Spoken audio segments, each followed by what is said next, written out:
Spectrum News at 12. I am Uyai Anyakan, coming to you live from the beautiful hills of Ibiakuran. Let's take a look at the headlines. President Buhari congratulates new NBA President Makiol. Aviation Union faults federal government to join protests in solidarity with varsity workers. Plus, Australia's environmental decay blamed on climate change effect. We will bring you details of the story and more in a moment.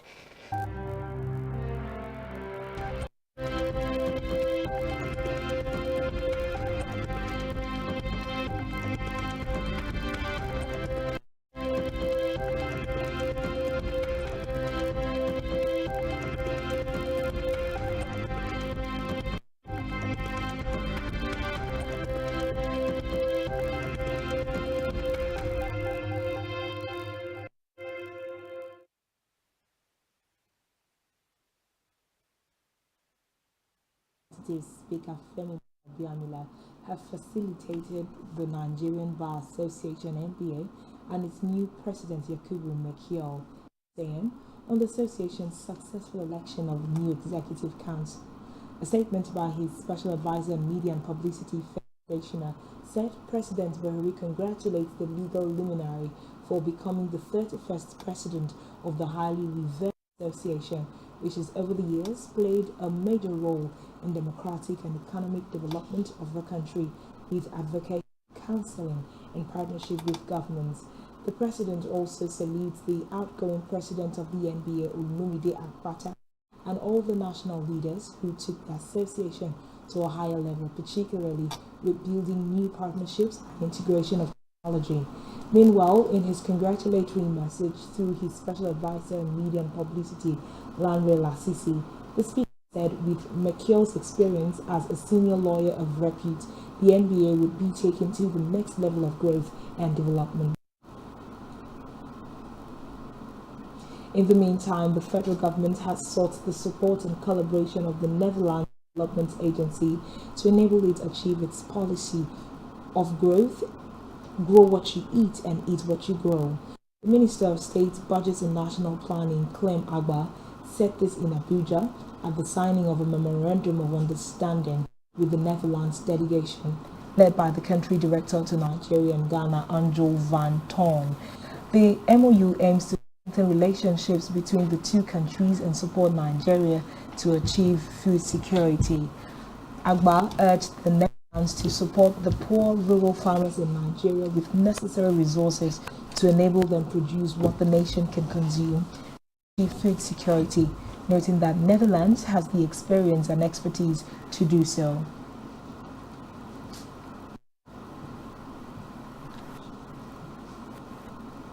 In another development, the National Association of Aircraft Pilots and Engineers has criticized the federal government over its handling of the crisis in the nation's educational sector. In a statement by its Deputy General Secretary, Umo Ofonime, NAPE expressed worry over the impasse between the government and the Academic Staff Union of Universities, ASU, which has grounded academic activities in public universities across the country.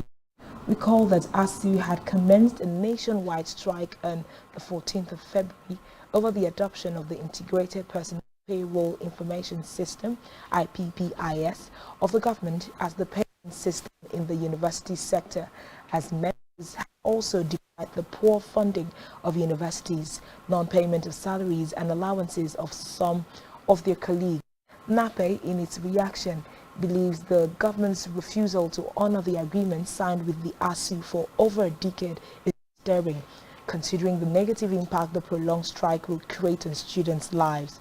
As a result, it declared its support for the leadership of the Nigeria Labour Congress (NLC) to commence a nationwide protest on Tuesday and Wednesday next week in solidarity with trade unions in the public universities and others. NAPE therefore directed its branch chairman and secretaries in all 36 states and the Federal Capital Territory, the FCT, to encourage members to participate in the solidarity demonstration. Still on education, the Joint Admissions and Matriculation Board, JAM, has said that tertiary institutions in Nigeria were unable to conduct the 2021 admissions within the time frame due to constraints imposed by the COVID-19 pandemic. This is as the board noted that it would meet with institutions and other agencies to determine the 2022 admissions cutoff and the third edition of the National Tertiary Admissions Performance Merit Award 2020, among others, on Thursday, July 21st, 2022. The bulletin said that the Minister of Education Adamu host of the NAPTEP Awards ceremony. According to the management of the board, the policy meeting will discuss critical issues emanating from the presentation given by the Registrar, Joint Admissions and Matriculation Board on the just concluded 2022 Unified Tertiary Matriculation Examination direct entry applications, in addition to setting the tone for the 2022/2023 admission exercise. In the meantime, a former Provost Marshal of the Nigerian Air Force, NAF, retired Air Commodore Najim Alade Sanusi, has told the Federal High Court in Abuja how a former Registrar of the Joint Admission and Matriculation Board, JAM, Professor Adedibu Ojarinde, reneged on his promise to pay him 18 million naira from the joint venture. Sanusi, who was testifying as the second prosecution, that they both set up a radio station, Gravity FM, under the management of the Ifelodun Communication Limited. Recall that Ojarinde is being tried on an 18-count charge by the Independent Corrupt Practices and Other Related Offences Commission, ICPC. He is accused, among others, of diverting public funds estimated at over 5.2 million naira. As Ifelodun Communication Limited is one of the companies the ICPC claimed Ojarinde established funds diverted. Away from that, some former workers of the police service commission have asked a national industrial court sitting in Abuja to jail the chairman of the commission, a former Inspector General of Police, Ilu Smith, for disregarding the order of the court on the payment of their entitlements. Recall that 10 out of the 43 workers had in 2014 gone to the court to seek an order to declare their termination as null and void, as well as the commission and its chairman to reinstate and integrate their names into the integrated personal payroll information system and pay them all the outstanding salaries and allowances due to them. The complaints claimed before the court that they were employed by the commission in 2013 but were not paid their salaries and allowances until the unlawful termination of their appointment. In the judgment delivered by Justice E.B. Isele, the court held that the 43 employees had been duly employed to statutes and were entitled to be paid. He further directed the defendants to comply with the court's order forthwith, held guilty of contempt. However, in an application filed by the complainants, they asked the court to jail the defendants or for not obeying the court's order. In another development, the transmission company of Nigeria, TCN, in a statement has said power supply will drop by 50 megawatts on Wednesday, the 20th of July 2022, noting that the drop would be as a result of planned annual preventive maintenance on the line bay at Lekki Transmission Substation, Lagos. During the maintenance period, about 50 megawatts will be interrupted, affecting power supply to Lekki Phase 1, Oniru, Elegushi Waterfront, Igbo-Efon, and 21st Century Estate in Lagos State. According to the statement, TCN regrets all inconveniences this might cause electricity consumers in the affected area. The announcement came on the heels of a promise by the Nigerian Electricity Regulatory Commission, NERC, to deliver at least 5,000 megawatts of electricity to Nigerians starting from July 1st. The NERC responded to a widespread public clamor following consistent system collapsing of the power grid. Over 4 incidents recorded so far this year. In politics, the Commissioner for Information and Voter Education at the Independent National Electoral Commission, INEC, Festus Okoye, has said the Commission is still in Central Bank of Nigeria (CBN) over storage of election materials. This statement comes weeks after INEC Chairman Professor Yakubu said sensitive election materials will no longer be routed through the CBN.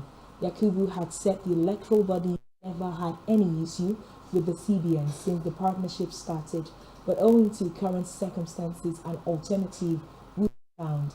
However, speaking, said logistics measures taken in Ekiti and Osun governorship elections would not be sustainable for the general election, noting that the Commission employed the services of the Nigerian Air Force (NAF) for the logistics of the electoral materials. He added that because of the huge amount of the ballot papers and other sensitive materials, the Commission would have a sit-down with the CBN to draw out plans for the 2023 general elections. Meanwhile, presidential candidate of Nigeria Rescue Movement (NRM), Felix Osakwe, has promised to rescue Nigeria from underdevelopment if elected. According to NRM National Chairman Isaac Ude, Osakwe was nominated as the party's standard-bearer in Abuja with Ambassador Yahaya Kabo Fage, his running mate. The names have been forwarded to Independent National Electoral Commission (INEC). Osakwe said his party will rescue the nation from inherent imperfections in the polity. The Nokwa Delta state-born preacher, who was presidential candidate of Democratic People's Party (DPP) in 2019, said if given the mandate, his administration will harness diversities to unite the people, promising to end ethnic agitation, poverty-induced banditry and security, poor power supply, and unmanageable infrastructure. Away from that, over 100 houses in Okubuchi community in Boki local government area of Cross River have reportedly been destroyed by windstorms. A community leader, Anthony Ewalbi, who spoke on the plight of the members of the affected community in Boki, said the windstorm, which occurred on the 16th of July 2022, has led to the displacement of over 500 households from their homes and now squatting in neighboring communities. He said properties were destroyed by the windstorm, adding that the disaster occurred after a rainfall during which economic trees and houses were pulled down. In the meantime, Director General of Cross River Emergency Management Agency (NEMA), Prince Will Anyim, said he had been briefed about the incident and sympathized with the victims, adding that the agency will soon visit the community to assess the damage and invite NEMA's office South for intervention. Back here, Akwa Ibom State Government has condemned speculations that the boats recently given by the National Emergency Management Agency (NEMA) through it to victims of flood disaster who were fish farmers were substandard. The Commissioner for Agriculture, Dr. Offiong Ofo, who disclosed in an interview with newsmen, said the boats were part of items supplied by NEMA for the 2020 flood disaster and had since distributed to the affected farmers.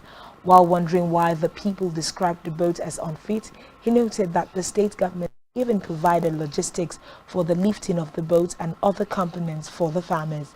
She added that the same size and quality of were also supplied by NEMA to other states as part of the intervention without complaints from those states. She said 200 fish farmers benefited from the donation, even as NEMA also supplied other components like collapsible ponds, floats, fingerlings, and feeds to ameliorate the flooding. The senator representing a Northeast Senatorial District Obong Albert Bassey Akpan and wife have officially defected to the Young Progressives Party (YP) few days after resigning his membership from the People's Democratic Party (PDP). While receiving his party membership card, Senator Albert promised to build the party to become a force in Akwa Ibom State and assured the people of the government's dividend to every ward in the state. Our correspondent has details of this story. District, Obong Bassey Akpan, also known as Oba, and his wife were welcomed to the Young Progressives Party Ibionibom Chapter Ward 1 Secretariat to officially register and receive his party membership card amidst joy and fair. Young Progressives Party State Chairman, Pastor Nyenime Andy, who officially presented the party's membership card to Senator Albert, said he believes it is the will of God for Senator Albert to join the party and to lead Akwa Ibom people. So by this honor, present to you your official membership card. Henceforth, Senator Albert is a fully registered member of the Young Progressive Party. Congratulations. Receiving his membership card, Senator Bassey Albert, who described himself as a vessel for change, promised to build the party from Ibionibom local government to become a force in Akwa Ibom State, and assured the people of the government's dividend to every ward and local government in Akwa Ibom State if elected governor come 2023. A program that we are selling to the people of Akwa Ibom, and it's a program that will alleviate the poverty of Akwa Ibom. It's a program that will create an equal opportunity for every Akwa Ibomite to add value to their lives. It's a program that will make Akwa Ibom money work for Akwa Ibom. Meantime, Senator Albert also consulted and got the blessing of the paramount ruler of Ibionibom local government, His Royal Highness Kuku Ime Inyang, to continue his governorship race with the Young Progressives Party. Edidion Martin, reporting for Spectrum Television. The senator representing... In Africa, the 13th Pittsburgh Climate Dialogue began this month at the Ministry of Foreign Affairs in Berlin, during which ministers and delegations from several countries recalled the urgency to move to implementation of all the previous resolutions made during the last meeting in order to limit global warming to 1.5 degrees. The Pittsburgh Climate Dialogue will pave the way for a successful global climate conference in Egypt in November. According to the previous resolution, the fight against climate change requires the preservation of the Congo Basin forest, which alone absorbs 1.2 billion tons of carbon globally per year. During the dialogue, Vice Prime Minister, Minister of Environment and Sustainable Development, Eve Masudi, who said if nothing is done to give the alternative to access to health care, then the world will continue to take stems, leaves and roots for healing. If nothing is done about the alternative to education, the world will be forced to continue to cut down a large amount of wood to make frames, benches and everything. Noted that adaptation to climate change has a cost, hence the need to mobilize climate finance. The African countries also called for the revaluation of carbon and debt reduction to enable them to better fight against the effects of climate change. Meanwhile, with just about 20 days left to Kenya's general election, presidential candidate Raila Odinga and his running mate Martha Karua has said they were confident of victory. Odinga and Karua were speaking before foreign press about their joint campaign. The pair also answered questions about their plans to tackle corruption, saying the first step is matching their words with their actions, which will then convince the people that they are serious about it and will inspire the people in turn to join the war against corruption. After numerous unsuccessful attempts, veteran opposition leader Odinga is bidding for Kenya's presidency again. This time has the support of the outgoing president. To win, reports say Odinga's Azimio Ele Moja coalition must fend off tough competition from Deputy President William Ruto. Kenya's Kwanzaa out on the 9th of August. The presidential, legislative and local elections are being held at a time when East Africa's largest economy is facing difficulties caused by the COVID-19 pandemic and the war in Ukraine. I think the first step in tackling corruption is stating our intentions clearly, which we have done, matching our words with our actions, which will then convince the people that we are serious about it and will inspire the people in turn to join the war against corruption. If people see that the process is free and fair, up to the polling day, up to the time and the announcement of the results, there really should be no fear for violence erupting. In the process, we met and we discussed, and we agreed that the country was greater than both of us. and that we can work together to bring the country together and create peace so that... We move to the scene where the UK is set to see its hottest day on record, with temperatures expected to reach up to 42 degrees Celsius, about 107.6 Fahrenheit.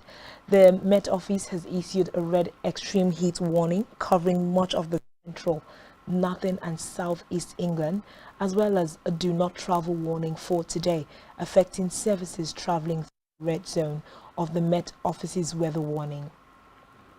At least 4 people are believed to have drowned after attempting to escape the heat in rivers and lakes. The extreme warning, indicating a threat to life, is in place in an area stretching in London, Manchester and York. According to the Met Office forecast, Peterborough, Kenilworth and Swindon are among the areas projected to reach 32 degrees Celsius by 10 p.m. British Summer Time. Meanwhile, Australia's environment is in a shocking state, reportedly faces further decline from amplifying threats. The survey of Australia's ecological system, conducted every 5 years, found widespread abrupt changes which can be blamed on climate change, habitat loss, invasive species, pollution and mining. Environment Minister Tanya Pilbersek said the documents paint a shocking and sometimes depressing story, vowing to implement new policies and laws. The 2,000-page State of the Environment reports commissioned by the government found 19 ecosystems on the brink of collapse. There are now more non-native plant species in Australia than native ones. Australia has lost more species to extinction than any other continent. In recent years, Australia has suffered severe drought, historic bushfires, successive years of record-breaking floods, and mass bleaching events on the Great Barrier Reef. Still on the foreign scene, Western Europe faces more sweltering temperatures today as a ferocious heat wave heads north. In France and the UK, extreme heat warnings were issued, while northern Spain recorded temperatures of 43 degrees Celsius, about 109 Fahrenheit on Monday. Wildfires in France, Portugal, Spain and Greece have forced thousands of people to evacuate their homes. Reports say the UK is expected to see its hottest day ever, and experts say parts of France face its apocalypse. Wildfires in recent days have forced more than 30,000 people to flee, with emergency shelters set up for evacuees. Still to come in the news. Super Falcons lose to Morocco. Wike urges federal government to let experts run sports in Nigeria. Stay with us.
Thanks for staying tuned. In our business news, the Central Bank of Nigeria, CBN, has granted approval in principle AIP license to RootsPay Fintech Limited to provide digital payment products and services in the country. Speaking on the AIP license, its Group Managing Director Femi Adelti said the CBN approval, which shows a mark of the company's trustworthiness in the financial services industry, is a crucial development in RootsPay's objective of ensuring that digital payment solutions are made possible and available without hassles. The Chief Executive Officer of RootsPay, Abayomi Olomu, said the company will be providing access to all its products and services using multiple channels, bearing in mind various factors including differences in literacy level, geographical locations, age and financial capacity of its users, among others. He said it will also work with the CBN to meet the conditions for receiving a full commercial license. Reports say the license will enable the company to carry out activities around wallet creation and management, issuing USSD, agent recruitment and management, pool account management, and any other activities as permitted by the CBN. Still in business, Order Paper has unveiled the Volume 1 of its Revenue Remittance Compliance Index in its quest for transparency and accountability in the petroleum sector. The Revenue Remittance Compliance Index, made possible with data provided mainly by the Fiscal Responsibility Commission, comprises 3 categories: above average compliance, and below average compliance. At the unveiling, which took place during a meeting with journalists and other representatives from various organizations in Abuja, the Executive Director, Order Paper, Oke Epia, in his remarks said the research speaks on issues in policy, law, transparency, accountability and remittances in the petroleum sector.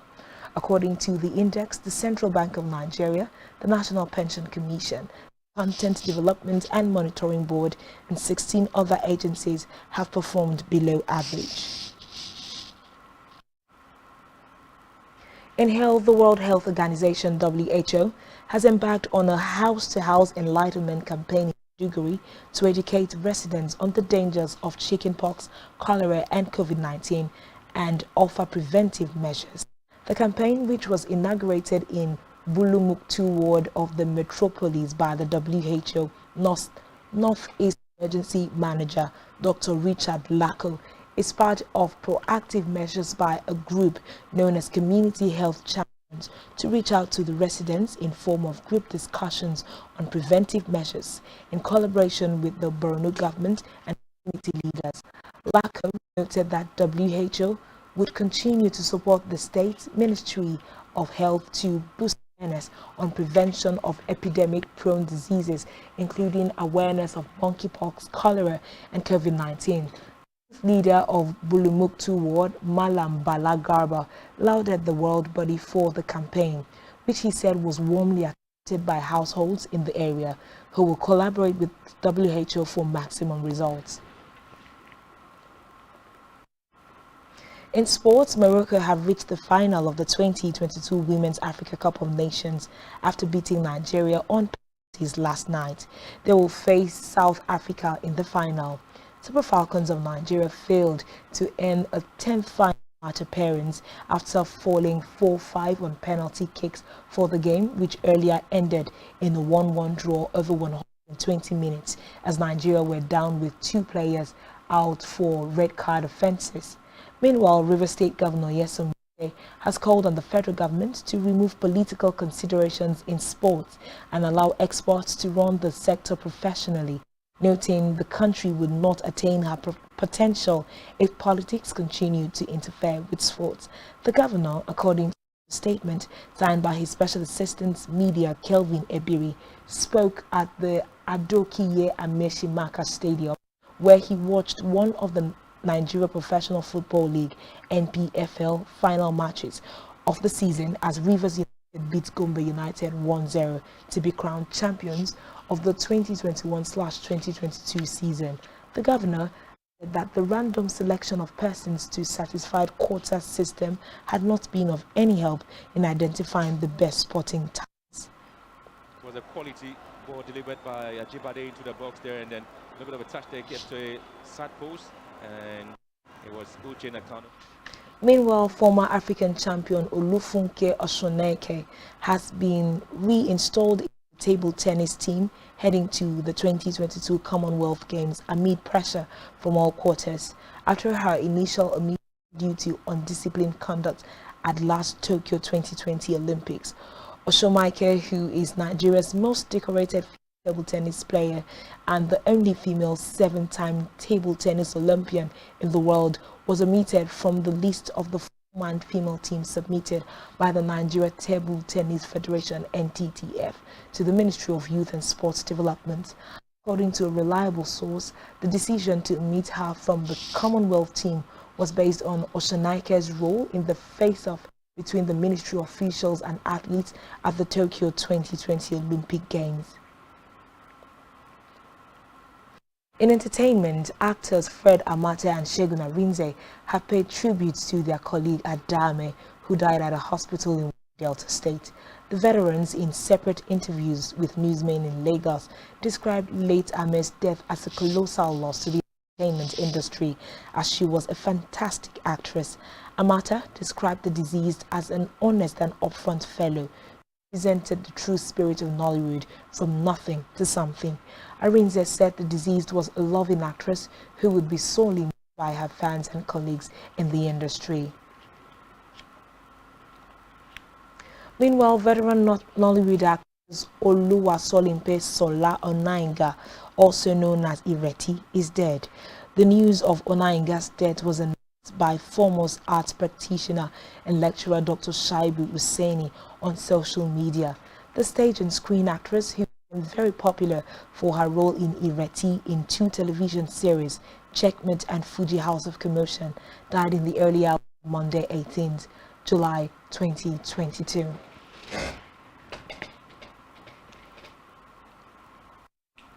And that's all we have for you at this time. Do ensure to follow us on social media, all of which you can find on our website, spectrumtv.ng. You have been watching Spectrum News at 12. I am Uyaya Nek, thanks for watching, and do enjoy the rest of your day.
Spectrum TV, broadening your horizon.